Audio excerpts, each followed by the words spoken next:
अच्छा जी।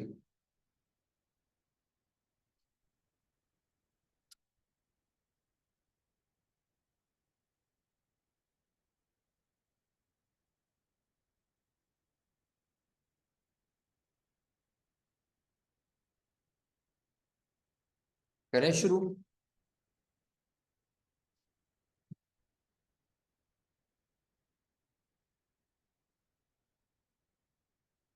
सीएमए का lecture number 2 और टॉपिक है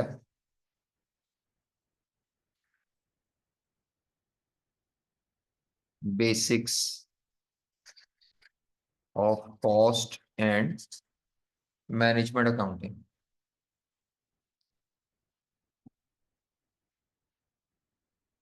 basics of cost and management accounting. तो आज हमने बेसिक्स ही डिस्कस करनी है। सबसे पहली बात,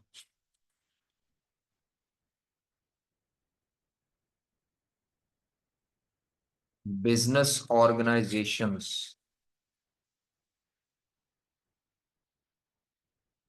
बहुत सी बातें आपको पहले पता है, जैसे रिफ्रेश कर रहे हैं। बिजनेस ऑर्गेनाइजेशंस 3 तरह की होती हैं। Trading,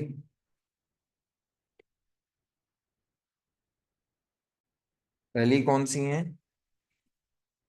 trading.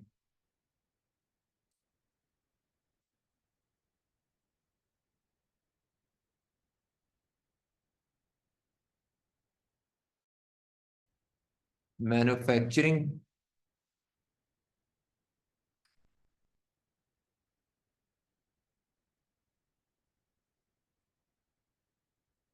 और तीसरी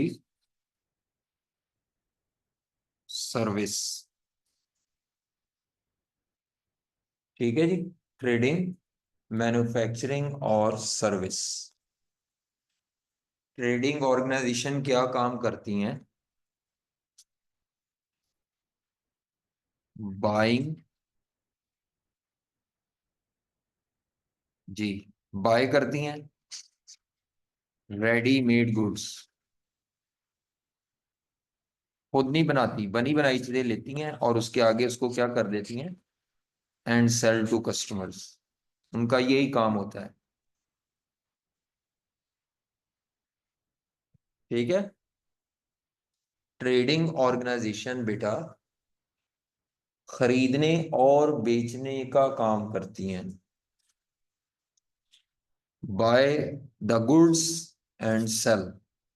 मैन्युफैक्चरिंग ऑर्गेनाइजेशन क्या करती हैं? रॉ मटेरियल बाय करती हैं,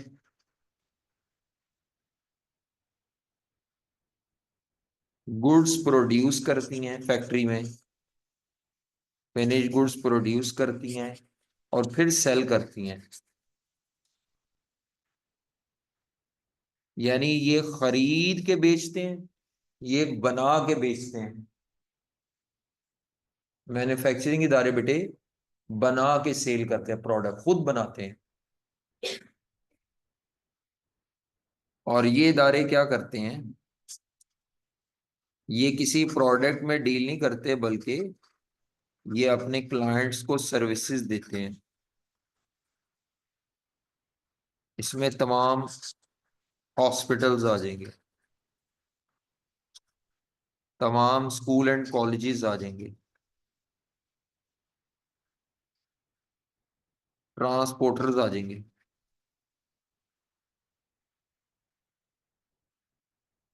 ठीक है जी। होटल्स भी आ जाएंगे, होटल्स। ये अब ऑडिट फर्म्स भी आ जाएंगी।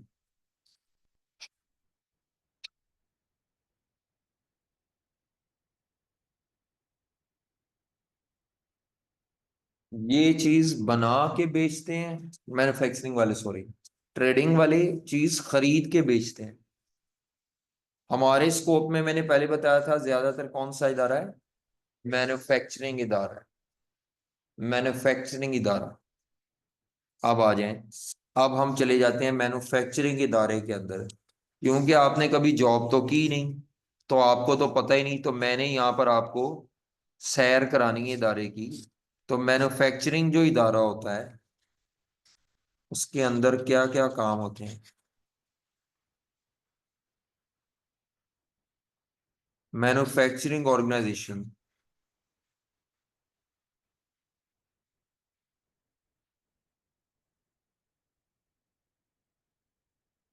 उसमें बहुत से काम होते हैं, बहुत से डिपार्टमेंट होते हैं, लेकिन हम तीन हिस्सों में मैन्युफैक्चरिंग इदारे को डिवाइड कर लेंगे, यानी तीन बड़े डिपार्टमेंट्स होते हैं उसमें।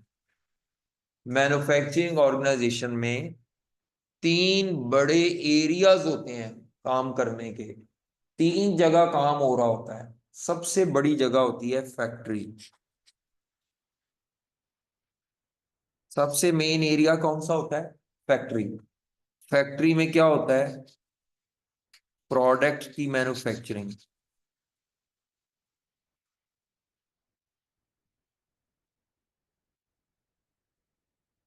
ठीक है, फैक्ट्री में प्रोडक्ट मैन्युफैक्चर की जाती है। फैक्ट्री में प्रोडक्ट मैन्युफैक्चर की जाती है। सबसे मेन एरिया फैक्ट्री है। फैक्ट्री का काम ही प्रोडक्ट बनाना है। जब फैक्ट्री में प्रोडक्ट बनती है तो दो तरह के डिपार्टमेंट्स होते हैं फैक्ट्री में। कितनी तरह के? एक को बोला जाता है प्रोडक्शन डिपार्टमेंट्स, और एक को बोला जाता है सपोर्ट डिपार्टमेंट्स। फैक्ट्री के अंदर दो तरह के डिपार्टमेंट्स होते हैं, प्रोडक्शन और सपोर्ट। दोनों में क्या फर्क है? प्रोडक्शन डिपार्टमेंट प्रोडक्ट बनाने में एक्टिवली इंगेज होते हैं, ये प्रोडक्ट बनाते हैं असल में। सपोर्ट डिपार्टमेंट हेल्प का काम करते हैं, ये हेल्प आउट करते हैं। फैक्ट्री में अदर डिपार्टमेंट्स को या प्रोडक्शन डिपार्टमेंट्स को हेल्प आउट करते हैं। जो असल काम बनाने का होता है, ये काम मैन्युफैक्चर करने का काम ये करते हैं। सपोर्ट डिपार्टमेंट की पहली मिसाल है प्लांट मेंटेनेंस डिपार्टमेंट। जब प्लांट खराब होता है फैक्ट्री में तो वहां से मैकेनिक आता है और वो प्लांट सही कर जाता है। फैक्ट्री के अंदर ही होता है, एक ही कमरे का होता है ये प्लांट मेंटेनेंस डिपार्टमेंट। इसमें बंदे बैठे होते हैं बस।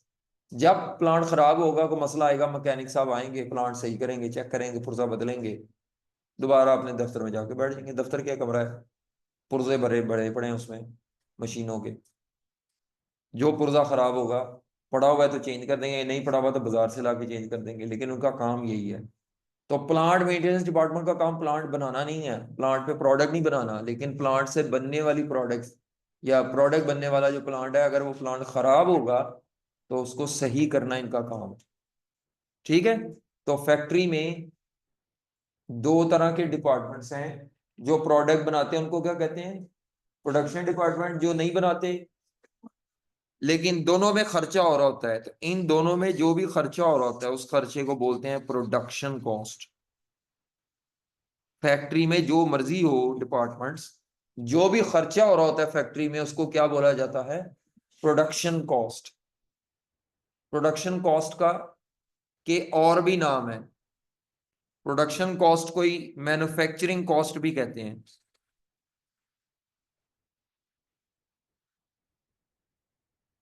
क्या कहते हैं? इसी को प्रोडक्ट कॉस्ट भी कहते हैं शॉर्ट करके। इसी को फैक्ट्री कॉस्ट भी कहते हैं, टोटल फैक्ट्री कॉस्ट। एक ही चीज के तीन नाम है। Manufacturing cost, product cost, production cost, factory cost. अगर आपसे को पूछे प्रोडक्शन कॉस्ट क्या होती है, तो आपने कहना है फैक्ट्री के सारे खर्चे प्रोडक्शन कॉस्ट है, बस सादा जबान में। फैक्ट्री के सारे खर्चे जो फैक्ट्री में हो रहे हैं, चाहे प्रोडक्ट बनाने के लिए हो रहे हैं, चाहे मशीन को मरम्मत करने के लिए हो रहे हैं, हर वो खर्चा जो फैक्ट्री में हो रहा है, हर वो खर्चा चाहे प्रोडक्ट बनाने के लिए हो रहा है चाहे नहीं हो रहा, प्रोडक्शन कॉस्ट है। फैक्ट्री के दरवाजे पे स्वीपर खड़ा हुआ है, सफाई करता जाता है, सिक्योरिटी गार्ड खड़ा है, उनका काम तो प्रोडक्ट बनाना नहीं है, लेकिन सिक्योरिटी गार्ड की पे भी प्रोडक्शन कॉस्ट का पार्ट है, क्योंकि वो फैक्ट्री का है मुलाजिम। हाँ, एक होता है हेड ऑफिस में मुलाजिम जो फैक्ट्री के अलावा है, जहाँ टाइयां शाइयां पहन के बाबू शाबू बैठे होते हैं, अकाउंटेंट ऑडिटर बैठे होते हैं हेड ऑफिस, वहां बैठा हुआ सिक्योरिटी गार्ड जो होगा वो फैक्ट्री का मुलाजिम नहीं है, इसीलिए उसकी पे जो होगी वो फैक्ट्री की प्रोडक्शन कॉस्ट में, जहां का मुलाजिम है उसकी तनख्वाह वहां पे डालनी है। तो फैक्ट्री के जितने मुलाजमीन होंगे उनकी तनख्वाहें किस में आएंगी? प्रोडक्शन कॉस्ट में। Is it clear? फैक्ट्री में बैठा हुआ टेलीफोन ऑपरेटर प्रोडक्शन कॉस्ट है, हालांकि उसका काम तो नहीं है। फैक्ट्री में बैठा हुआ अकाउंटेंट, उसकी पे प्रोडक्शन कॉस्ट है, हालांकि वैसे अकाउंटेंट फैक्ट्री में बैठते नहीं, लेकिन मैं बता रहा हूँ मेरी वाली मिसाल में आ सकता है समझाने के लिए। हर वो खर्चा जो फैक्ट्री के साथ कनेक्टेड है, फैक्ट्री के साथ अटैच है, बेटा वो खर्चा क्या कहलाता है? Production cost. ठीक है जी, पता लग गया? मैन्युफैक्चरिंग इदारे में जितनी भी कॉस्ट है उनमें सबसे बड़ी कॉस्ट है प्रोडक्शन कॉस्ट, सबसे बड़ा एरिया भी फैक्ट्री का है, तो फैक्ट्री के सारे खर्चों को प्रोडक्शन कॉस्ट कहते हैं। उसके बाद चीजें बनने के बाद बिकने के लिए चली जाती हैं सेल्स डिपार्टमेंट में, सेल्स का एरिया, सेल्स डिपार्टमेंट या सेल्स एंड मार्केटिंग डिपार्टमेंट कहते हैं उसको। वहां चीजें बनती नहीं बल्कि वहां पड़ी होती हैं जहां से बिकनी है कस्टमर को। इनका काम क्या होता है? सेल्स डिपार्टमेंट का काम क्या होता है जी? चीजों को बेचना नहीं, बेचने से भी पहले चीजों की एडवर्टीजमेंट एंड मार्केटिंग करना। इसका पूरा नाम है sales marketing and distribution department. पूरा नाम इसका क्या है? Sales marketing and distribution department.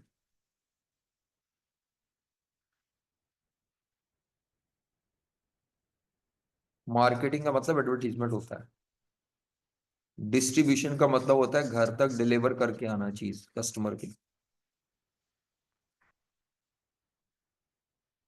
Sales marketing and distribution department, sales marketing and distribution department, sales marketing and distribution department. इनका काम क्या है? Promotion of products, advertisement of products.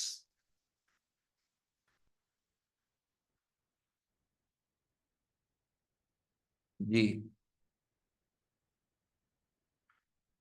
Customers के ऑर्डर लेना, कस्टमर के ऑर्डर प्रोसेस करना, sales करना, चीजें कस्टमर के घर तक कई दफा डिलीवरी करना,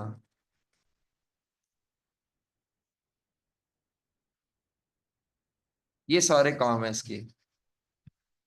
delivery of goods to customers, sales, salesman वगैरह सारे इसी में होते हैं, इसी के अंडर होते हैं। जितने भी सेल्स की टीम है वो कहाँ पे होती है? Sales and marketing department. Salesman की कमीशन भी यहीं दी जाती है। ठीक है, तो सेलमैन की जितनी तनख्वाह होगी वो इसके अंदर खर्चा बनेगा, सेलिंग एंड मार्केटिंग एक्सपेंस। यहाँ जो भी खर्चा हो रहा होता है उसका क्या नाम होता है? Selling marketing and distribution cost.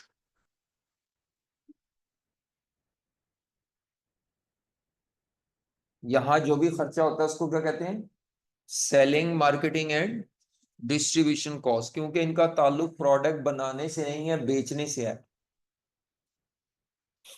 आ जाए जनाब। इसके बाद जो बड़ी एरिया है एडमिनिस्ट्रेशन डिपार्टमेंट होता है, जिसका काम पूरे बिजनेस की स्मूथ मैनेजमेंट है। हाँ जी, मैनेजमेंट ऑफ होल बिजनेस है, प्लानिंग फॉर होल बिजनेस है।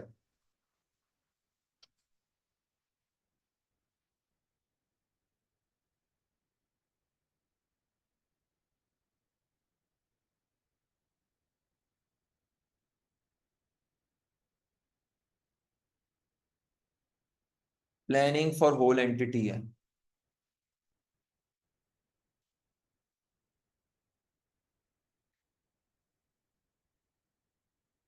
Planning for whole entity.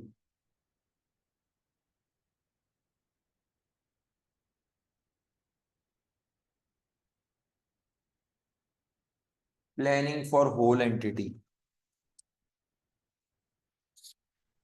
इधर जितने भी खर्चे होंगे उनको कहा जाएगा एडमिनिस्ट्रेशन, जर्नल एडमिनिस्ट्रेशन कॉस्ट।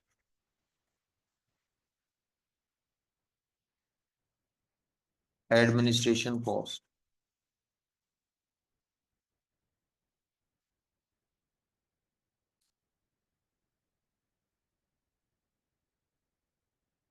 हाँ जी, ये बिजनेस के मेन एरियाज हैं वर्किंग के। Factory, sales and marketing department, और कौन सा है, एडमिनिस्ट्रेशन डिपार्टमेंट, ठीक है। और हर एक की अपनी अपनी कॉस्ट है, इसकी कॉस्ट को बोलते हैं प्रोडक्शन। बाकी इसके अलावा जो भी कॉस्ट होंगी, अगर कोई इंटरेस्ट वगैरह दे रहे हैं तो वो किसी एरिया का नहीं है, फाइनेंस कॉस्ट वगैरह, इन सबको बोला जाता है नॉन प्रोडक्शन कॉस्ट। इन सबको कलेक्टिवली क्या बोला जाता है, नॉन प्रोडक्शन कॉस्ट। क्या बोला जाता है, जो फैक्ट्री से बाहर की कॉस्ट है सारी क्या कहलाती हैं कलेक्टिवली, नॉन प्रोडक्शन। और क्या नाम होंगे इनके फिर, non manufacturing cost, non manufacturing cost. यहां पे था प्रोडक्ट कॉस्ट, उसकी जगह यहां पे इसको कहते हैं period cost.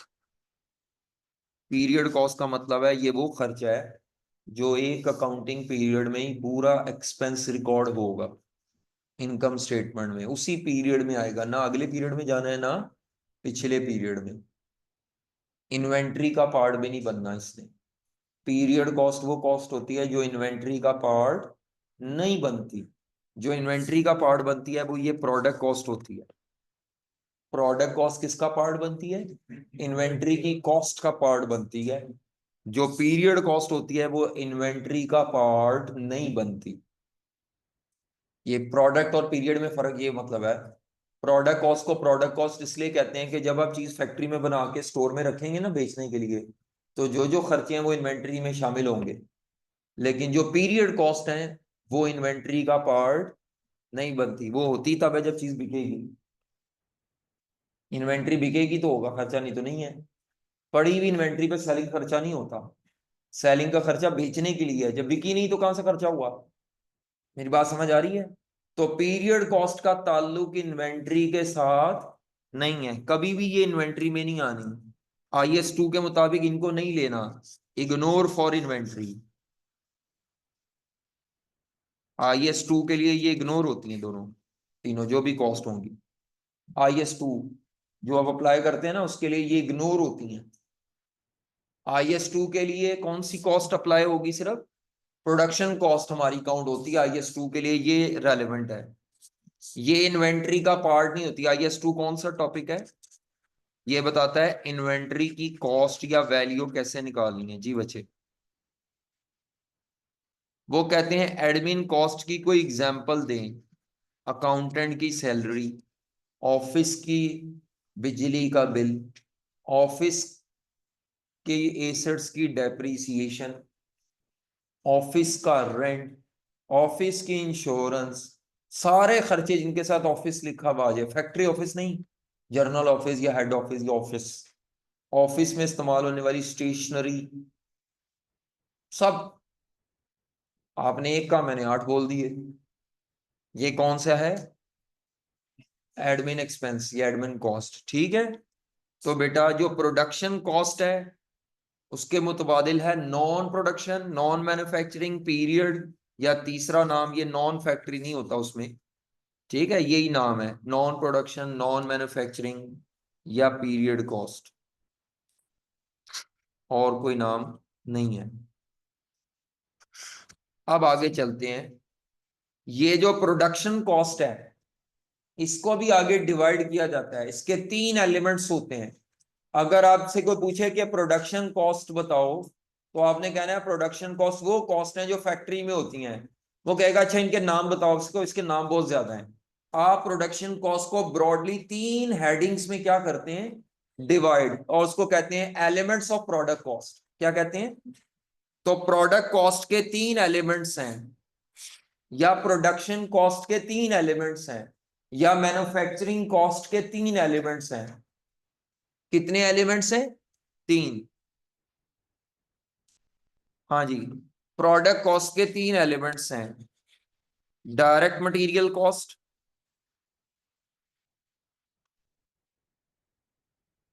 Direct labour cost,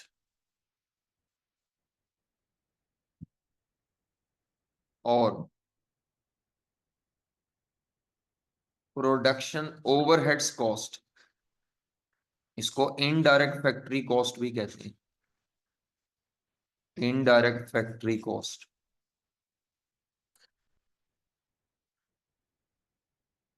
product cost के तीन एलिमेंट्स हैं, डायरेक्ट मटेरियल, डायरेक्ट लेबर, और तीसरा प्रोडक्शन ओवरहेड्स। इसी को फैक्ट्री ओवरहेड्स भी कहते हैं।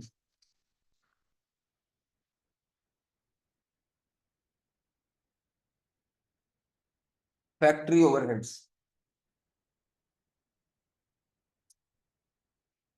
डायरेक्ट मटेरियल क्या होता है बेटा? ये वो रॉ मटेरियल होता है जो हर प्रोडक्ट का अपना स्पेसिफिक मटेरियल है।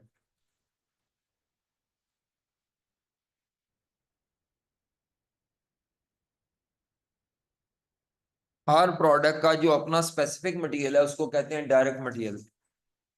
दूसरा, ये प्रोडक्ट की शेप डेवलप करता है। एक तो ये प्रोडक्ट का मेजर पार्ट होता है, और दूसरा ये प्रोडक्ट की शेप डेवलप करता है। इसकी मदद से प्रोडक्ट की शेप बनती है कि वाकई प्रोडक्ट प्रोडक्ट है। लकड़ी की कुर्सी में लकड़ी है जो उसको लकड़ी की कुर्सी कहलाती है। समझ आ रही है? तो लकड़ी will be direct material for the wood chair. Cricket का जो बैट होता है उसमें डायरेक्ट मटेरियल क्या होगा? लकड़ी होगी। अब आपको पता है दो बैट होते हैं, एक हार्ड बॉल का और एक ये टेनिस वाली बॉल का, दोनों का अपना अपनी लकड़ी होती है। हार्ड बॉल वाली लकड़ी थोड़ी डिफरेंट स्टाइल की, सख्त होती है, वो हार्ड होती है और टूट रही, ये नरम लकड़ी होती है जो हम आम बैट, कच्ची लकड़ी जिसे कहते हैं। दोनों की लकड़ी सेम। हार्ड बॉल वाली लकड़ी उस पर नहीं लग सकती, उसकी वाली उस पर नहीं लग सकती, क्यों? वो बैट हैवी हो जाता है। टेनिस वाला बैट तो हल्का चाहिए, उठा के थक जाना है बंदे ने।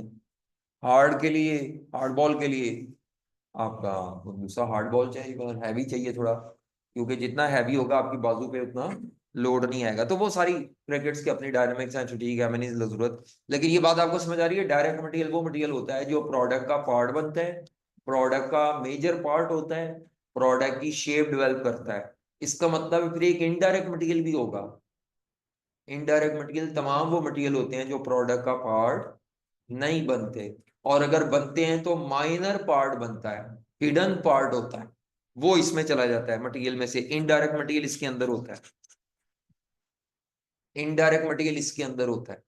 Indirect means common. लफ्ज इनडायरेक्ट का क्या मतलब है? Common. Direct means specific to product, और indirect means common for all products. अब आप जब बैट बनाते हैं तो आपको पता है जो गिलू होता है, गिलू चिपकाने, गिलू कहते हैं उसे, क्या कहते हैं, वाइट वाइट, वो क्या होता है? जो गिलू ही होता है वो। गिलू हार्ड बॉल के बैट पे भी लगता है और उस पे भी लगता है। तो वो जो आपका गिलू है, that glue will be indirect material, क्योंकि वो दोनों के लिए कॉमन है। दोनों बैट की जो वो ग्रिप वो चढ़ाते हैं उसके ऊपर, वो कॉमन है। तो इस तरह का जो कॉमन आइटम कॉमन चीजें होती हैं, कॉमन मटेरियल होता है जो प्रोडक्ट स्पेसिफिक नहीं है, उसको किस में ले जाते हैं? ओवरहेड्स में। उसको बोलते हैं इनडायरेक्ट। मेरी बात समझ आ रही है कि नहीं समझ आ रही?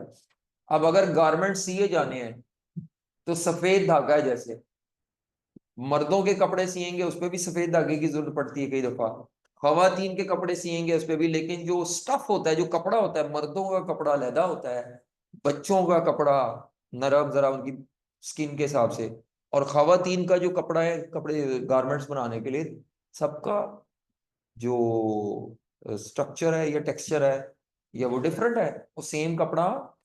वो अलहदा बात है कि आजकल सब चल रहा है, बंदे बुढ़िया दे बुढ़िया बंदे दे कपड़े ले जानिया ने है, वो मिक्सिंग तो चल रही है कि खवातीन मर्दों के सूट लेके अपने सिलवा रही हैं, लेकिन वो यही कहती है कि ये जो साहिबान के पड़े हैं इनमें से एक सूट दीजिएगा, और साहिबान भी ऐसी है, तो ये तो चल रहा है, इसको छोड़ दें। हाँ, अंडर नॉर्मल सर्कमस्टांसिस में बात करें तो दोनों का मटेरियल एक दूसरे से क्या होता है, कपड़ा डिफरेंट होता है। Is it clear? Direct material हमें चाहिए, इनडायरेक्ट नहीं चाहिए। वो कहाँ चला गया? वो ओवरहेड्स के अंदर छुपा बैठा है, हमने छुपाना नहीं। पेपर में ये आपको डायरेक्ट अलहदा दिया होगा, इनडायरेक्ट नहीं दिया होगा। आप पूछेंगे ये कहाँ गया इनडायरेक्ट वाला मटेरियल, तो मैं कहूंगा वो पहले ही किसके अंदर छुपा बैठा है? प्रोडक्शन ओवरहेड्स के अंदर बैठा हुआ है। मेरी बात समझ आ रही है?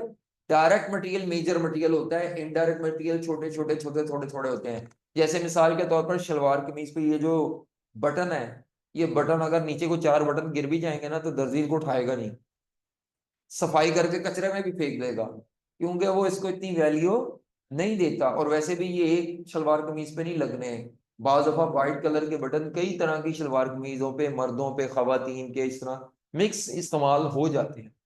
समझ आ रही है कि नहीं समझ आ रही? तो इस तरह का जो इन मटीरियल और इसी तरह इनसिग्निफिकेंट वैल्यू का जो भी मटेरियल होगा या कॉमन मटेरियल होगा बेटा, वो किस में चला जाएगा? वो प्रोडक्शन ओवरहेड्स में। इनडायरेक्ट मटेरियल इसके अंदर आ चुका होगा, इनडायरेक्ट मटेरियल। समझ आ रही है? इनडायरेक्ट मटेरियल इसके अंदर होता है, डायरेक्ट वाला इधर है, प्रोडक्ट स्पेसिफिक है। तो जब आपकी किताब बनती है तो किताब में जो वो है कागज, प्रिंटिंग ऑफ द बुक में, बुक में कागज वुड बी डायरेक्ट मटेरियल, लेकिन जिस गिलू से, समद बॉन्ड से या लेवी सरेश से किताब को बाइंड किया गया, जोड़े गए कागज, वो समद बॉन्ड या जो भी चिपकाने के लिए चीज थी, that would be indirect material, क्योंकि वो प्रोडक्ट का हिडन पार्ट है। डायरेक्ट मटेरियल की क्या पहचान है, बाकी सब इनडायरेक्ट? पहली बात, डायरेक्ट मटेरियल प्रोडक्ट का, ये रट्टा नहीं लगाना, बस समझ लो, पढ़ना पेपर में दिया होगा डायरेक्ट मटेरियल, आप रिलैक्स होकर सुने। डायरेक्ट मटेरियल वो मटेरियल है जो प्रोडक्ट का पार्ट बनेगा, प्रोडक्ट का मेजर पार्ट होगा। अगर प्रोडक्ट का हिडन और माइनर पार्ट हो तो वो भी इनडायरेक्ट है। ठीक है? इनडायरेक्ट मटेरियल अव्वल तो प्रोडक्ट का पार्ट ही बनेगा, अगर बनेगा तो हिडन पार्ट होगा, हिडन ना हुआ तो माइनर होगा। प्रोमिनेंट पार्ट वो प्रोडक्ट की शेप नहीं डेवलप करता। जो मटेरियल प्रोडक्ट की शेप डेवलप करेगा, जिसको देख के आप कहेंगे कि ये लकड़ी की कुर्सी है या ये रोस्टम रोस्टम है, ठीक है, तो इसके अंदर जो कील लगे हुए हैं उनको देख के नहीं आप कह रहे कि ये किलो वाली चीज रोस्टम है आप इसमें जो ये जो लकड़ी नजर आ रही है, ये जो इसको मैं बजा रहा हूँ बेटा, ये रोस्टम की पहचान है, ये इसका डायरेक्ट मटेरियल है, लेकिन इसके अंदर जो गिलू इस्तेमाल हुए हैं, नेल्स यानी कील इस्तेमाल हुए हैं, वो छुपे हुए हैं, नजर नहीं आ रहे, वो तो पॉलिश के अंदर आ गए हैं, वो जानबूझ के छुपाए गए हैं, बुरे लगते हैं। चलें आगे चले। दूसरा एलिमेंट होता है डायरेक्ट लेबर कॉस्ट। इसमें फैक्ट्री के वो वर्कर्स की तनख्वाह है जो प्रोडक्ट बनाते हैं, हेल्पिंग स्टाफ नहीं। तो इसके अंदर क्या आता है? पे of all factory workers, all factory workers who engage in manufacturing of product. तमाम फैक्ट्री के वो वर्कर जो प्रोडक्ट बना रहे हैं, उनकी जो पे है, तनख्वाह है, सैलरीज वेजेस कह दो, वो डायरेक्ट लेबर कॉस्ट है। फैक्ट्री का जो स्वीपर है उसकी पे डायरेक्ट लेबर कॉस्ट नहीं होगी, क्योंकि वो प्रोडक्ट नहीं बनाता, वो सफाइयां कर रहा है, वो इधर आ जाएगी, इनडायरेक्ट लेबर इधर आ जाएगी। डायरेक्ट लेबर अलहदा रहनी है, प्रोमिनेंट मेन हेड है। समझ आ रही है? हर यूनिट के बदले इसको पे करेंगे या हर एक घंटे की पे देंगे, अच्छी खासी अमाउंट बन जाएगी इनकी। तो फैक्ट्री के वो वर्कर जो प्रोडक्ट बनाते हैं, कुछ लोग हैं जो फैक्ट्री में प्रोडक्ट नहीं बनाते लेकिन फिर भी फैक्ट्री में है। फैक्ट्री के तमाम वर्कर जो प्रोडक्ट बनाते हैं वो डायरेक्ट लेबर कॉस्ट है, जो नहीं बनाते हैं वो इनडायरेक्ट है। दोनों वर्कर की पे प्रोडक्शन कॉस्ट है। फैक्ट्री के तमाम वर्कर जो प्रोडक्ट बना रहे हैं या नहीं बना रहे प्रोडक्शन कॉस्ट है, लेकिन जो प्रोडक्ट बना रहे हैं उनकी डायरेक्ट लेबर है, बाकी सबकी इनडायरेक्ट लेबर कॉस्ट, और है वो प्रोडक्शन में ही। स्वीपर, बताओ स्वीपर कौन सी कॉस्ट होगी? Security guard, telephone operator in factory, indirect labour cost. इसी तरह हेल्पर्स, हेल्पर्स कौन है? जो हेल्प करते हैं जरूरत पड़े तो। सुपरवाइजर्स भी प्रोडक्ट नहीं बनाते, वर्कर को काम हो ये काम कर लो, वो कर लो, यूं कर लो, ये कर लो, shift shift incharge. Quality control inspector, वो प्रोडक्ट नहीं बनाते, बनी हुई प्रोडक्ट की क्वालिटी चेक करते हैं, ये ठीक है ये खराब है इसको साइड पे कर दो, बी क्लियर है, ये कबाड़िए को देंगे। इसको बोलते हैं, जो ये चेकिंग करता है क्या बोलते हैं इसको? Quality control inspector. आजकल तो इस तरह की मशीनें आ चुकी हैं, स्कैनर, जिनके नीचे से प्रोडक्ट खुद गुजरती है, तो वो स्कैनर ही पकड़ लेता है कि ये प्रोडक्ट खराब है, इसको साइड पे फेंक देता है, बाकी सही वाली को आगे जाने देता है कन्वेयर बेल्ट पे। आजकल तो जरा मशीनें आ गई, ऑटोमेशन आ गई है, नहीं तो पहले सारा काम हाथ से वर्कर खुद ही करते थे। जो प्रोडक्ट बनाते थे वो भी चेकिंग करते थे, और जो कई वर्कर ऐसे थे जो स्पेशली चेक करते थे। तो जो प्रोडक्ट बनाते हुए चेक कर रहे हैं वो वर्कर तो डायरेक्ट लेबर है, लेकिन जो बनने के बाद जब चीजें पैक होने लगी है, पैकिंग से पहले भी एक दफा चेक किया जाता है कि ये खराब तो नहीं बन गई, हमें पैकिंग करके इसको पैकिंग भी जाया करनी, और कई दफा पैक होने के बाद पकड़ी जाती है तो पैकिंग नहीं फाड़ते उसको, फिर उसी तरह बी पेयर के तौर पर पैक शुदा कोई बेच देते हैं। जुमा बाजार, इतवार बाजार, उनमें जाती है ये प्रोडक्ट्स। ठीक है, तो बेटा क्या ये बात समझ आ गई है?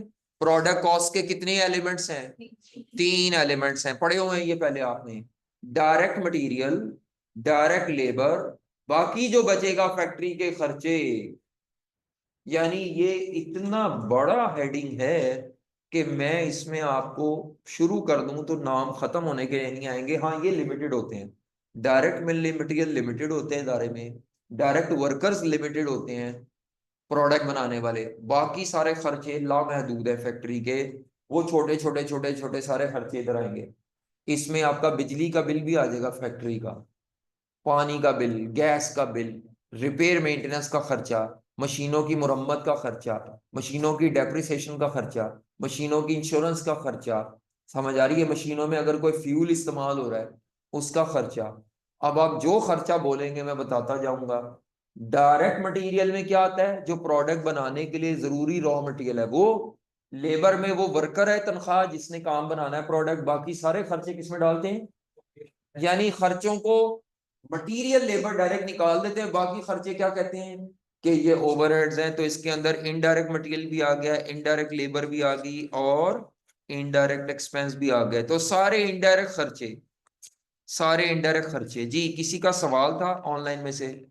हमें क्या सवाल क्या है जी आपका? हमें ये कैसे, हाँ नहीं, हम ये कह सकते हैं कि प्रोडक्शन डिपार्टमेंट में काम करने वाले सब लोगों की कॉस्ट डायरेक्ट लेबर है। हाँ, काफी हद तक आप ये कह सकते हैं। प्रोडक्शन डिपार्टमेंट में काम करने वाले लोग जो हैं उनकी तनख्वाह डायरेक्ट लेबर है। सपोर्ट डिपार्टमेंट्स में काम करने वाले लोगों की तनख्वाह इनडायरेक्ट है। लेकिन प्रोडक्शन डिपार्टमेंट में ही सुपरवाइजर होता है, क्वालिटी कंट्रोल इंस्पेक्टर होता है, जो खुद प्रोडक्ट नहीं बनाता। सुपरवाइजर का काम है झाड़े पिलाना और वर्कर को फारिग, क्योंकि ये कामचोर होते हैं, पढ़े लिखे लोग नहीं ना होते। इनका होता है कुछ प्रोडक्ट बनाए फिर सिगरेटें पिया, ऐसे यशी जिंदाबाद। तो उनको इंगेज रखना सुपरवाइजर का काम है कि ये टाइम जाया ना करें, और उनको काम बताते रहना। अगर काम खत्म हो गया, अच्छा अब ये प्रोडक्ट पे काम कर लो, अच्छा ये हो गया है, चलो अब ये काम कर लो। इस तरह उनको ना कंट्रोल करना होता है सुपरवाइजर ने। फैक्ट्री सुपरवाइजर कहते हैं उसको, या फ्लोर इंचार्ज कहते हैं। तो वो यही कर रहा होता है, किसी वर्कर को उसने फारिग नहीं बैठने देना। इदारे की वो आंख का तारा होता है, और वर्कर को वो बड़ा बुरा लगता है, यार सानू बहन नहीं देता।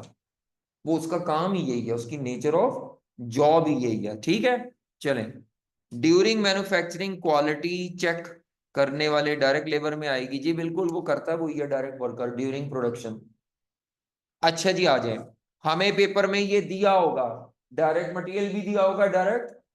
अगर ये पीआरसी की क्लास पढ़ा रहा होता तो फिर मैं आपको सवाल करवाता जिसके अंदर मैं आपको 25 से 30 एक्सपेंस दे देता और आपसे कहता कि इसमें से डायरेक्ट मटेरियल निकालो, डायरेक्ट लेबर निकालो, बाकी सब कुछ ओवरहेड्स में डाल दो। लेकिन अब हमें सवालों में ये इतना छोटा लेवल नहीं है हमारा। नो डाउट सब्जेक्ट आप ये अलीफ से पढ़ने लगे हैं, ए से लेकर जी तक यही पढ़ना है, लेकिन इतने छोटे लेवल पे नहीं जाना।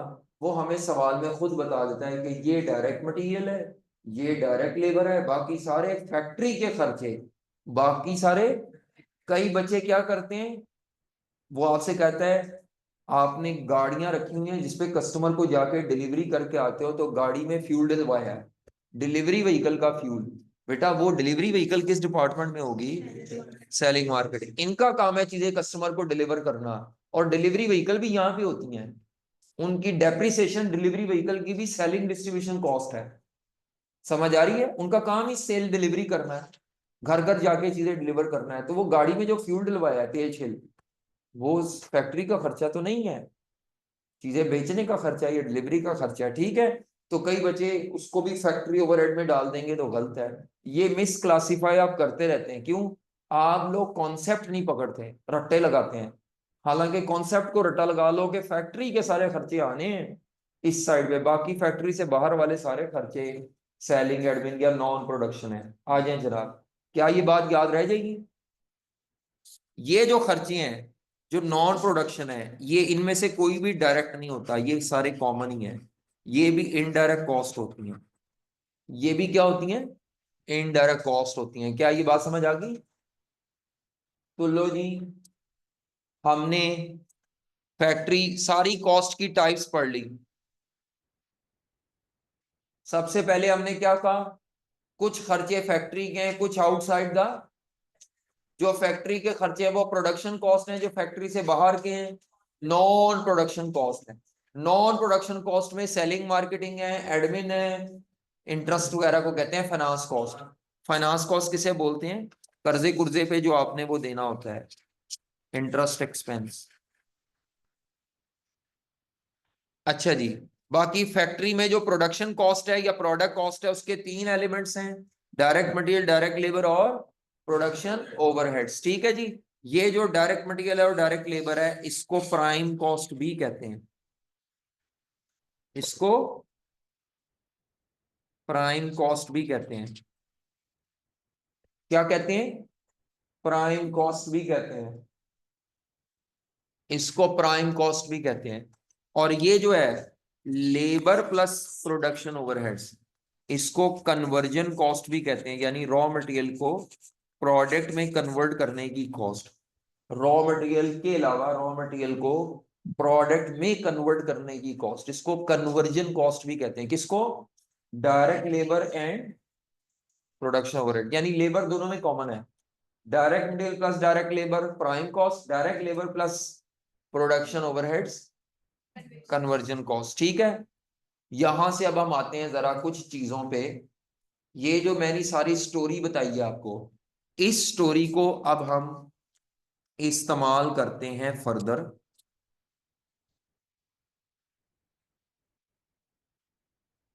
थर्ड नंबर पे आते हैं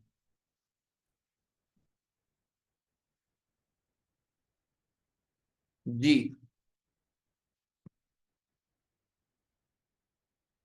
कौन सा बिजनेस पढ़ रहे हैं हम? मैन्युफैक्चरिंग। मैन्युफैक्चरिंग की कॉस्ट हमने पढ़ ली है सारी। अब हम पढ़ने लगे हैं, अगर मैन्युफैक्चरिंग बिजनेस अपनी प्रोडक्ट की सेल प्राइस निकालना चाह रहा है, कोई भी सेल प्राइस क्या होती है जिसपे प्रोडक्ट किसको बेची जाएगी? कस्टमर को। जी, कस्टमर को।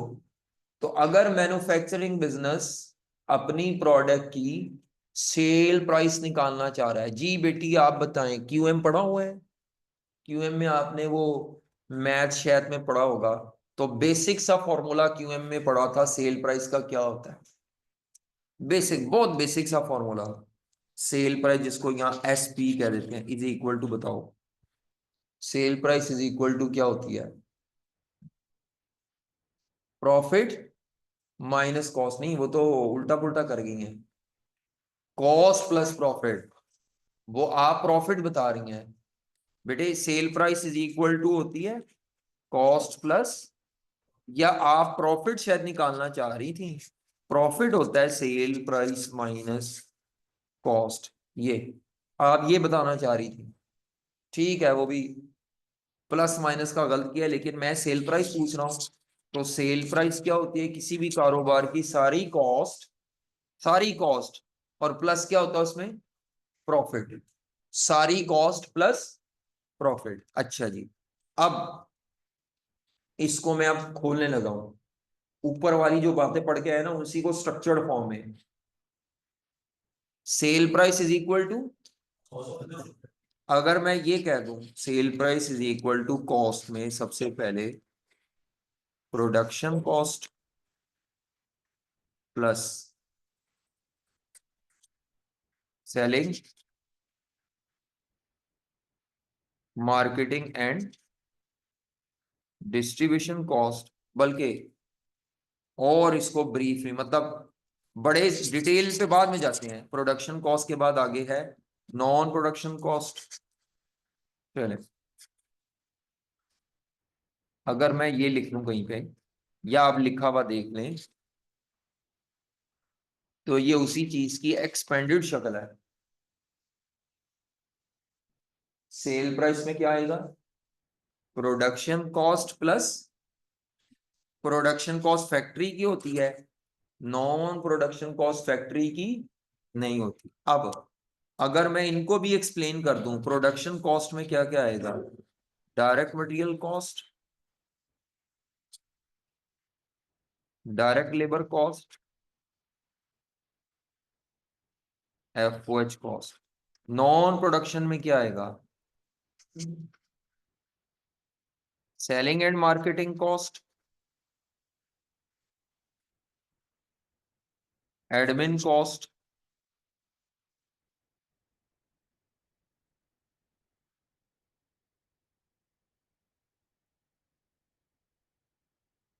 Finance cost.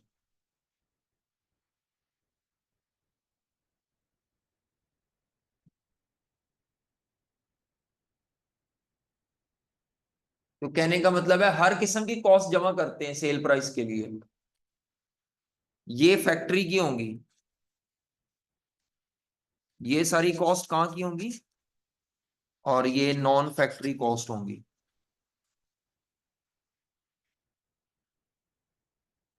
इन्वेंट्री में कौन सी जाएंगी? इन्वेंट्री के लिए कौन सी इस्तेमाल होंगी? ये सेल प्राइस के लिए इस्तेमाल हुई थी। इन्वेंट्री के लिए सारी नहीं इस्तेमाल होती, वो सिर्फ वो प्रोडक्ट, ये मैं पहले बताया हूं। तो सेल प्राइस में सारी कॉस्ट आनी है जो क्वेश्चन में गिवन होगी। मैंने तो सारी मैक्सिमम लिख दी ना जो आ सकती हैं। और ठीक है, पता लग रहा है। तो ये इसकी एक्सपेंडेड शक्ल है, ये फाइनल शक्ल है। अगर मैं कहूं सेल प्राइस निकालें, तो आपने सारी कॉस्ट प्लस प्रॉफिट करना है। अगर मैं आपसे कहूं नहीं नहीं सेल प्राइस नहीं निकालनी, मुझे प्रोडक्ट कॉस्ट निकाल के दिखाओ, क्या निकाल के दिखाओ? फिर आप क्या करेंगे प्रोडक्ट कॉस्ट निकालने के लिए? हाँ जी, प्रोडक्ट कॉस्ट के लिए क्या करेंगे? आप कहेंगे सर अभी ऊपर निकाली तो हुई है आपने, ये जो ब्रैकेट थी, प्रोडक्शन कॉस्ट को ही तो प्रोडक्ट कॉस्ट कहते हैं। तो फिर आप इसमें क्या ऐड करेंगे? Direct material cost plus factory overhead cost. जी, इसके बाद मैं कहता हूं प्राइम कॉस्ट बताओ कैसे आएगी। अभी बताया था, प्राइम कॉस्ट बताओ कैसे आएगी। तो आप कहेंगे सर जी ये ऊपर से निकाल लें दो चीजें, पहली और दूसरी।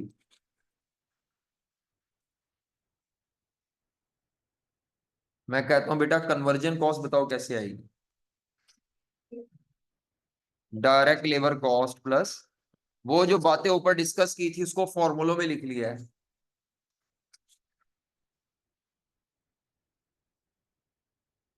अभी तक के लेक्चर में सबसे इंपॉर्टेंट चीज ये है, ये प्राइम कन्वर्जन, प्रोडक्ट कॉस्ट, और ये सेल प्राइस का ये फॉर्मूला।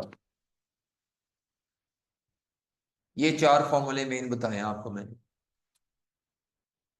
ठीक है कि नहीं?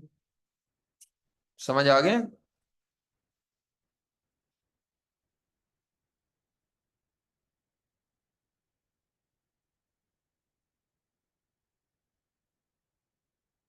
अच्छा, आपको ये कॉस्ट और मैनेजमेंट अकाउंटिंग, अब थोड़ी और थ्योरी पे बात कर लें।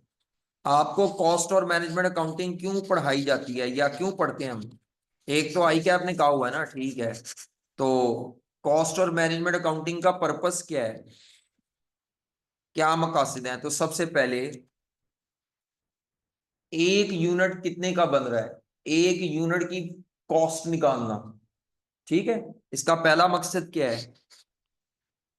पर यूनिट कॉस्ट निकालना।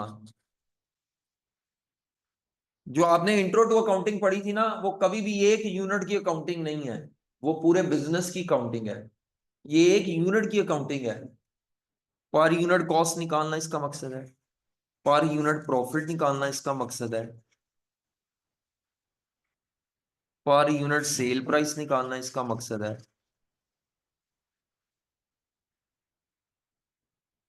टोटल प्रॉफिट भी निकालना मकसद है, ये नहीं है कि, लेकिन वो तो रिपोर्टिंग का भी है। वहां पे भी टोटल प्रॉफिट निकालते हैं, लेकिन वहां पर यूनिट पे प्रॉफिट कभी नहीं निकलता, इधर निकलेगा प्रॉफिट पर यूनिट पे। अगला मकसद इसका है इन्वेंट्री वैल्यूएशन। कौन सी वैल्यूएशन? और तीन तरह की इन्वेंट्रीज होती है मैन्युफैक्चरिंग बिजनेस में। मटेरियल इन्वेंट्री, कल भी बताया था शायद। वर्क इन प्रोसेस इन्वेंट्री, और तीसरी कौन सी होती है? फिनिश गुड्स की इन्वेंट्री। सीएमए को पढ़ने का मकसद है, एक यूनिट जो प्रोडक्ट फैक्ट्री में बनती है, प्रोडक्ट कितने की बनती है, फिर कितने की बिकती है, फिर उसको एक यूनिट बेचने में क्या प्रॉफिट आता है, टोटल प्रॉफिट कितना आता है, इन्वेंट्री कौन कौन सी है, उस इन्वेंट्री की कॉस्ट निकालना, उस इन्वेंट्री की एनआरवी भी निकालना हमारा काम है, लेकिन कॉस्ट बड़ा इंपॉर्टेंट है। तो रॉ मटेरियल की इन्वेंट्री, वर्क इन प्रोसेस, और तीनों में क्या फर्क होता है? रॉ मटेरियल की इन्वेंट्री जो होती है वो फैक्ट्री के स्टोर में पड़ी होती है। तो ये कहाँ पड़ी होती है? स्टोर रूम में। फैक्ट्री के अंदर ही होता है स्टोर रूम। होती क्या है ये? अनयूज्ड पुर्जे, अनयूज्ड पार्ट्स, या कंपोनेंट्स भी कहते हैं उनको, अनयूज्ड कंपोनेंट्स, प्रोडक्ट बनाने में यूज नहीं हुए पुर्जा जात, पड़े कहाँ पे होते हैं? फैक्ट्री के अंदर स्टोर रूम होता है। रॉ मटेरियल स्टोर रूम हमेशा फैक्ट्री के अंदर या फैक्ट्री के साथ होता है, वहां से चीजें इस्तेमाल होना है, रॉ मटेरियल। तो अगर आपकी फैक्ट्री में गारमेंट्स बनते हैं खवातीन के या मर्दों के, तो उनके लिए जो कपड़ा होगा, वो कपड़ा वो फैक्ट्री से दूर नहीं पड़ा होगा। हाँ, मिलता बाजार से हम खरीद के लाते हैं, ला के अपनी फैक्ट्री के स्टोर में रख लेते हैं। समझ आ रही है? तो रॉ मटेरियल का स्टोर कहाँ पे होता है? अच्छा जी। फिनिश गुड्स इन्वेंट्री कहाँ पड़ी होती है? ये फिनिश गुड्स के वेयर हाउस में पड़ी होती है, जो कि सेल्स डिपार्टमेंट के साथ होता है, जहां से बिकना है। फिनिश गुड्स का वेयर हाउस फैक्ट्री में नहीं होता। रियल लाइफ में तो जहां मर्जी हो, हमारी किताबों में assumption है कि ये सेल्स डिपार्टमेंट के साथ होगा, जहां से चीजें बिकनी है। फिनिश गुड्स बनने के बाद कहाँ पड़ी होती हैं? फिनिश गुड्स के वेयर हाउस में। वेयर हाउस भी स्टोर रूम को ही कहते हैं, बनी हुई चीजों का स्टोर रूम, वेयर हाउस। और वो किस डिपार्टमेंट के साथ होता है? सेल्स डिपार्टमेंट के साथ, या सेल्स डिपार्टमेंट में होता है। और होती क्या है finish goods inventory? Complete products, complete units of products,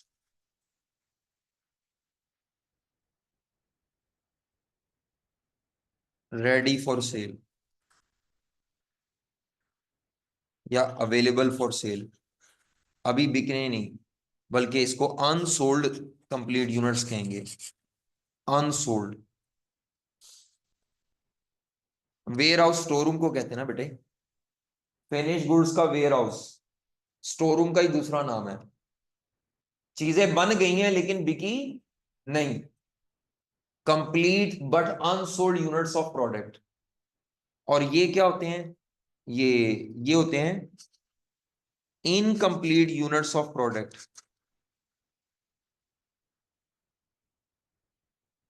ये किसी स्टोर में नहीं पड़े होंगे, ये फैक्ट्री के अंदर ही होंगे, फैक्ट्री की जमीन पे, floor of production departments. Factory में जो प्रोडक्शन डिपार्टमेंट्स है ना, उनके फर्श पे पड़े होंगे ये, या प्रोडक्शन डिपार्टमेंट्स में होंगे, फर्श पे ना भी पड़े हों तो प्रोडक्शन डिपार्टमेंट, हाँ वो कह रहे हैं खान वाली चीज है सर जी, तो प्रोडक्शन डिपार्टमेंट्स में होंगे ये पड़े हुए। स्टोर में नहीं होती ये चीज पड़ी हुई। वर्क इन प्रोसेस कहते हैं इनकम्प्लीट यूनिट्स को, प्रोडक्ट के इनकम्प्लीट यूनिट। और इनकम्प्लीट यूनिट नहीं बिकते, हमेशा कंप्लीट होके चीज बिकनी है, नामुकम्मल चीज नहीं बिकनी। मैं नॉर्मली मिसाल देता होता हूँ, बच्चे हंसते हैं कि शलवार कमीज में से कमीज बेच दो, शलवार नहीं बिकनी। हाँ, या तो वो जे डॉट की तरह हो ना, वो कहते हैं कुर्ते ही मिल रहे हैं, आपने अगर उसके साथ शलवार लेनी है तो अलहदा पेमेंट करके लेंगे। जे डॉट पे ये काम चलता है। लेकिन एक पूरा होल सूट जो है, उसमें तो दोनों चीजें होती हैं। वो जे डॉट ने फनकारी लगाई हुई है। या इस तरह के कई ब्रांड हैं जिनमें आपको कुर्ता मिलेगा ईद पे, बाकी आप उन्हें कहते हैं यार ये शलवार के थे, और कहते हैं उसकी अलग पेमेंट है, वो आप ले लें अपनी मर्जी के मुताबिक, लेनी है ले लें, नहीं ले तो ना ले। बंदा कहता है यार कुर्ता में ले चलना थे फिर घरों कटनी। तो ये हंसी मजाक है उनका, कि जो वो आपके साथ करते हैं, ये तरीका कार है मार्जिन ज्यादा कमाने का, कि दो प्रोडक्ट के दो टुकड़े कर दो। जैसे आप खिलौना लेने जाते हैं ना, तो उसके अंदर जो सेल और बैटरीज इस्तेमाल होती हैं, वो आपको पहली दफा तो दे देते हैं, या वो कहते हैं ये तो सेल बैटरियां तो अपनी होती हैं, वो तो हमने चेक कराने के लिए इसमें डाली हुई हैं। तो वो फिर आप देखें उसको फिर अलग लेते हैं। अब तो बच्चों के खिलौने जो आ रहे हैं उनमें चार्जेबल सेल हैं, ताकि वो बच्चा बार बार मोबाइल के उससे जैसे चार्ज करता है मोबाइल। ले जी, ये मुकम्मल होगी बात। सीएमए का पर्पज एक और पर्पज है, सॉरी ये तो मैंने मिस कर दिया, इसका और पर्पज है डिसीजन मेकिंग, जो सबसे ज्यादा है डिसीजन मेकिंग। ये थ्योरी थी, सीएमए का क्या पर्पज है। उसके बाद आगे अगर हम चलते हैं तो प्रैक्टिस है। अब सबके पास नोट्स होने चाहिए, अगर सबके पास नोट्स हैं तो काम चलेगा, अगर सबके पास नोट्स नहीं है तो काम मुश्किल से चलेगा।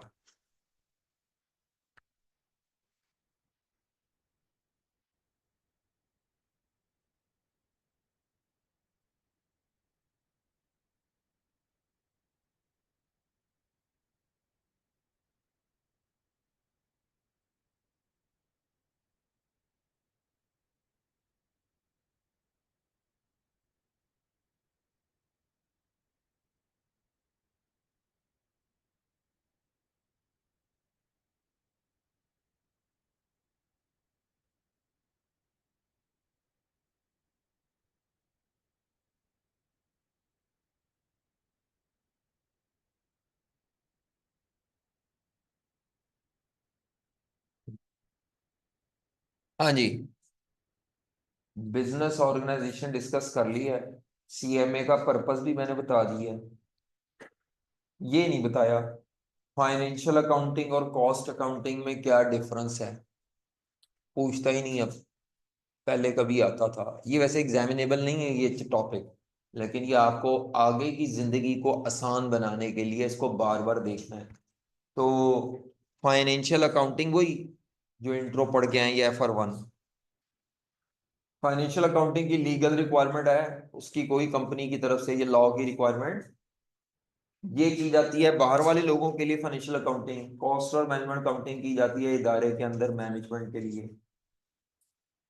इसमें जो डाटा होता है वो सारा माजी का होता है, हिस्टोरिकल ट्रांजैक्शन फाइनेंशियल अकाउंटिंग में। कॉस्ट अकाउंटिंग में माजी का भी डाटा होता है और फ्यूचर का डाटा भी होता है। इसका पर्पज है फाइनेंशियल स्टेटमेंट्स बनाना, दूसरी का पर्पज है फाइनेंशियल स्टेटमेंट बनाना, दूसरी का मकसद है मैनेजमेंट की प्लानिंग और डिसीजन मेकिंग में हेल्प करना। जी, ये बेटा ये नोट्स आप फोटोकॉपियर से मंगवा लेंगे सारे। जब आप ईद के बाद आएंगे तो पूरा बंडल आप ले लेंगे, इस तरह टुकड़ों में नहीं मिलने ना अपलोड होने कहीं पे। आपने वो आपको सहूलत देगा डिलीवरी की, तो आप घर मंगवाएं, पढ़ ही जाएं नोट्स, ठीक है। ये ईद के बाद आप ये तो आपको व्हाट्सएप में शेयर हो जाएंगे। इसके बाद जो प्रॉपर सिलेबस के चैप्टर हैं वो इस तरह फिर बड़ा एक ये दे दो नोट्स, वो कहता है ये गुम गया, वो मिल गया, ये वो हो गया। तो बंडल आपने लेना है ईद के बाद, फोटोकॉपियर को ऑर्डर कर दीजिएगा। खास तौर पर ये जो ऑनलाइन वाले बच्चे हैं, ये सॉफ्ट फॉर्म में पढ़ते हैं तो लेक्चर तो सॉफ्ट चलेगा, नोट सॉफ्ट में नहीं चलेंगे, नहीं तो वो घूमेंगे, फिर मिलेंगे नहीं, फिर आप तंग होंगे और मुझे भी करेंगे और ग्रुप में रोज मैसेज आएगा, ये वाले तो नोट्स भेजना, वो वाले तो भेजना, ठीक है। क्योंकि जब मोबाइल की मेमोरी फिल होगी तो सबसे पहले नोट्स डिलीट होंगे। समझ आ गई? मुझे पता है, आगे चले। उसके बाद यहाँ पे जो रिपोर्ट्स बनती हैं एनुअल रिपोर्ट्स होती हैं। यहाँ पर एनुअल भी होती है, वीकली भी होती है, मंथली, ज्यादा मंथली रिपोर्ट्स होंगी, मंथली। उसके बाद इसको करने के लिए रिपोर्टिंग स्टैंडर्ड है आईएफआरएस, या अमेरिका में यूएस गैप है, या आईएएस है। लेकिन कॉस्ट अकाउंटिंग को करने का कोई रिपोर्टिंग स्टैंडर्ड, जैसे मर्जी कर लो। मैं वैसे पाबंदी लगाऊंगा आपको पेपर में कैसे करना है, लेकिन रियल लाइफ में वैसे जैसे मर्जी टेबल बनाओ, जैसे मर्जी करो, कोई पाबंदी नहीं है, ठीक है। बाकी आगे सेल प्राइस कैसे निकालते हैं, ट्रेडिंग बिजनेस मैंने नहीं कराया, ये आपने खुद करना है, ये तो इंट्रो टू अकाउंटिंग में पढ़ा हुआ है आपने, वही सेल प्राइस वाले फॉर्मूले से। तो मैंने कौन सा बिजनेस कराया है, मैन्युफैक्चरिंग बिजनेस की सेल प्राइस कैसे निकालते हैं, आ गई है वो सारी चीजें। कॉस्ट में क्या क्या आता है, फिर production cost, manufacturing cost, total factory cost, और ये प्रोडक्शन कॉस्ट मैं टेबल फॉर्म में करता हूँ, तीन चीजें जमा कर लें तो प्रोडक्शन कॉस्ट आ जाती है। ये प्रोडक्शन कॉस्ट के तीन एलिमेंट्स है, प्राइम कॉस्ट, कन्वर्जन कॉस्ट, पढ़ लिया सब कुछ। एग्जाम्पल्स करें करें जी ये, चलो कॉपी पे करें एग्जाम्पल्स, अब प्रैक्टिस है, एग्जाम्पल्स करें। फॉर्मेट की कोई कैद नहीं, मैं वैसे टेबल फॉर्म में करता हूं हमेशा। जब भी कोई चीज जमा करनी है तो इस तरह टेबल बना के यहाँ पे इंग्लिश आइटम लिखनी है और सामने रुपीज लिख के जमा करना है। हमेशा टेबल फॉर्म में करना है आपने सोल्यूशन। किसमें करना है आज बता रहा हूं, उसकी वजह कल को आपने एक्सेल पे काम करना है। आई कैप भी इसको पसंद करता है, लाइन में चीजें जमा करने को आई कैप पसंद नहीं करता। तो आप इंग्लिश में नाम लिखें और आगे फिगर, जैसे इनकम स्टेटमेंट बनाते हैं तो इससे ये लिखते हैं, ये लाइन आइटम लिखी जाए सामने उनकी अमाउंट। चलो करो शाबाश जवानों, एग्जाम्पल 1.1 करें, 1.2 करें, ये मैंने नहीं करानी, आप खुद करें, प्लस माइनस ही करना है, बल्कि माइनस क्या करना है, प्लस ही करना है। क्या मांगा गया, सबसे पहले रिक्वायरमेंट पढ़ते हैं। कहता है टोटल प्रोडक्शन कॉस्ट निकालें, किस चीज की, क्रिकेट बैट्स की टोटल प्रोडक्शन कॉस्ट निकालनी है आपने। तो एक इदारा है प्रोड्यूसेस, मैन्युफैक्चरिंग बिजनेस है जी, क्या बनाता है, क्रिकेट बैट। और कंपनी के कॉस्ट अकाउंटेंट ने कहा है कि इन्होंने क्रिकेट बैट के लिए जो मटेरियल लिया है 12 मिलियन का डायरेक्ट मटेरियल है, 2 मिलियन, मिलियंस पड़ेंगे, 6 सिफर मिलियंस होते हैं ये, 20 लाख, 2 मिलियन का डायरेक्ट लेबर है, बाकी 8 मिलियन के फैक्ट्री ओवरहेड्स हैं। और कितने क्रिकेट बैट बनाए हैं, ये एक बैट का मटेरियल नहीं है, 12 मिलियन के साथ पर यूनिट नहीं लिखा हुआ, ये पूरे 10,000, जब तक कॉस्ट में पर यूनिट नहीं कहेगा टोटल डाटा है। ये 10,000 बैट्स का मटेरियल है, 10,000 बैट्स की लकड़ी यानी होगी। 10,000 बैट पे बनाने पे लोगों को तनख्वाहें कितनी दी हैं, 2 million, 2 million.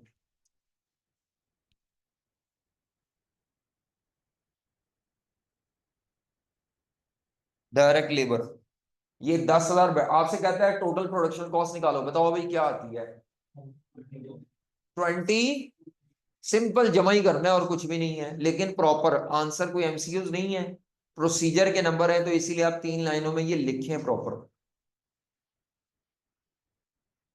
Total production cost of cricket bats.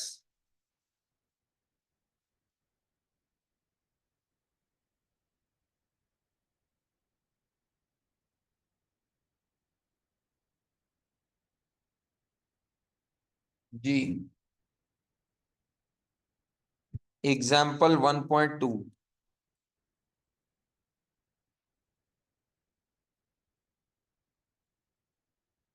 करें जी। एग्जाम्पल 1.2।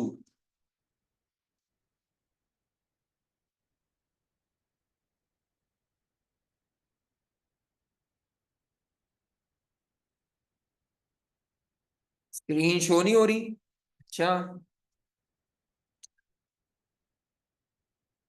होनी तो चाहिए, चले।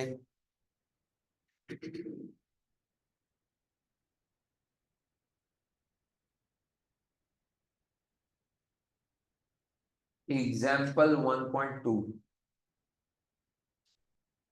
1.1 तो 3 लाइनों की थी, सिर्फ इतनी सी। 1.2 ये करें।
जी जनाब, कर लिए एग्जाम्पल 1.2।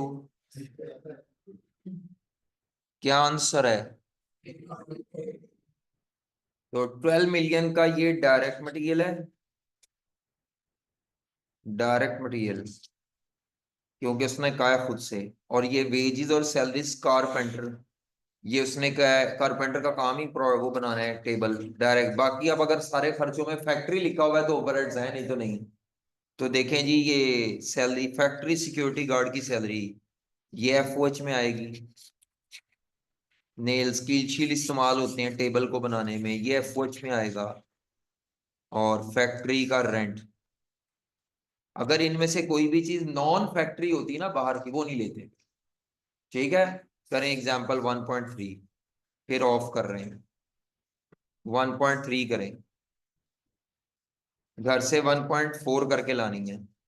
अभी 1.3 करें, क्योंकि ये नॉर्मली लोगों की गलत होती है। देखें अब आपकी सही होती है कि नहीं। और होती लापरवाही से है, पढ़ने में बस। क्वेश्चन में कुछ भी नहीं है, इस तरह आसान सी एग्जांपल लिया है। तो टोटल प्रोडक्शन कॉस्ट निकालनी है। एग्जाम्पल 1.3 और फिर 1.4 घर से कर लीजिएगा, बाकी नेक्स्ट टाइम बात करेंगे। हो गई तो बस ठीक है, फिर छुट्टी। अटेंडेंस लगा ले, अटेंडेंस लगा लेना बेटे।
जी बेटे, किसी ने कर ली हो, क्या कर रहे हैं? जल्दी कर लें, जल्दी। कर ली है, अच्छी बात है, दिखाएं, चेक करवा दें।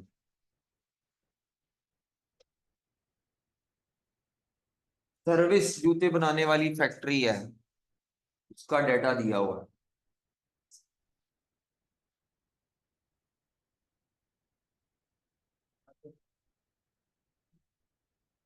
डायरेक्ट मटेरियल बैठ जाए बेटे, 8492 आएगा। डायरेक्ट लेबर 2400 आएगी।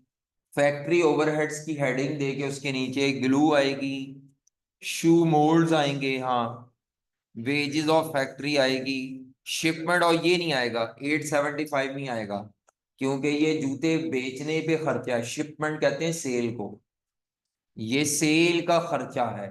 ये अगर किसी ने ले लिया है तो वो गलत है बेटा। और अदर मैन्युफैक्चरिंग ओवरहेड्स आएंगे, बैंक से कर्जा लिया तो कर्जे का सूद भी नहीं आएगा, वो भी फाइनेंस कॉस्ट है। और उसके अलावा सेलमैन की बेसिक सैलरी और कमीशन भी नहीं आएगी, वो भी सेलिंग डिस्ट्रीब्यूशन मार्केटिंग में है। हमने सिर्फ प्रोडक्शन की लेनी है, तो आंसर है 11752000। बस एग्जाम्पल 1.4 घर से करके लानी है, आंसर इसके नोट्स में भी मौजूद है। 11752000। ओके जी, अल्लाह हाफिज।